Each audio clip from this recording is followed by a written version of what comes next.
Many of you have told me that you're interested in starting your own apothecary. So what I did in Everyday Herbs was I listed the 12 herbs that every herbalist needs to have. So in this video, we're going to break it down even further. We're going to look at comparison and contrast of different herbs to help you choose the best one for you.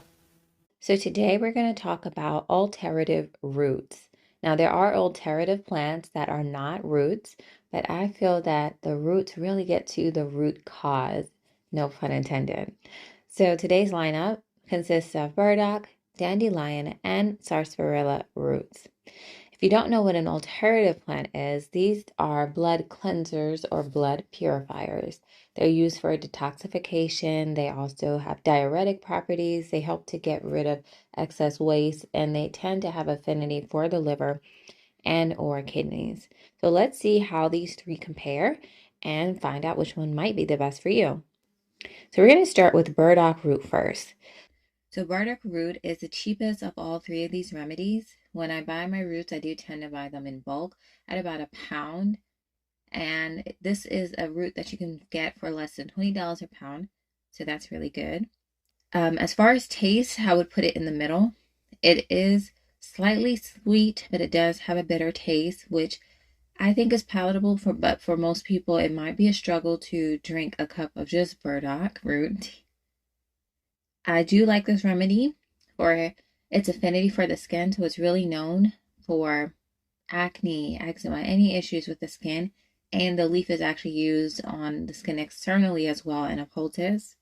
It also has affinity for the stomach, so it works as a stomach tonic, actually strengthening to the stomach. So if that is an issue that a person is looking for in an alternative plant, this one might be a good one to start with.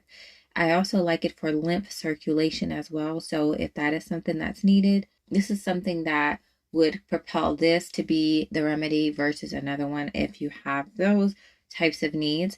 So all of these plants are nutritive, but burdock is probably the least, but it does have trace amounts of some minerals that aren't found in a lot of other plants.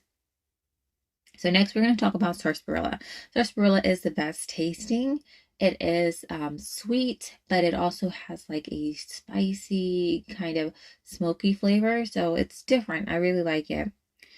Sarsaparilla is known as an aphrodisiac. So it also works to increase testosterone levels. So if you are a male watching this, or if you want to get something for the males in your family, this might be a good one. It's used a lot of times for joint pain and arthritis and those kind of conditions with the joints.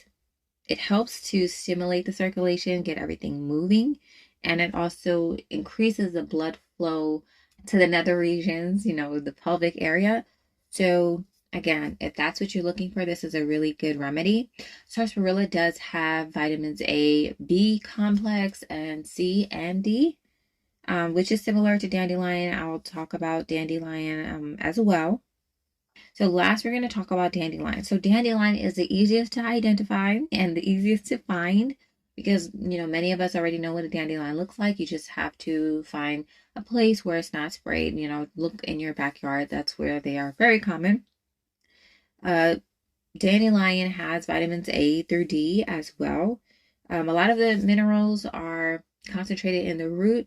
Dandelion is also known for its potassium content, so a lot of diuretics don't have that potassium to replenish the body with, whereas dandelion does. So dandelion is indicated or it's useful for people who have high blood pressure and also water retention. Now, I do want to pause and say all this information is for educational use. You want to make sure you look up contraindications, especially if you are on any medications before you take any of these plants, because some of them, even though these are all very safe remedies, ones that are taken over time, you do want to take all this into account if you do take medications. All right.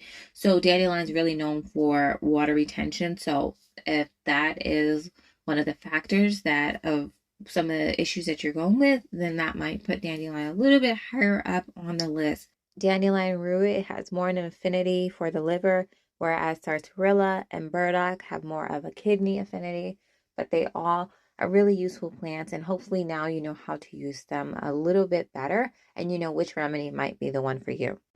I also want to let you guys know that I offer custom tea blends as well as packaged teas and my immunition syrup kit. You can find them and everyday herbs at herhealthyhome.co. I'll see you guys in the next one.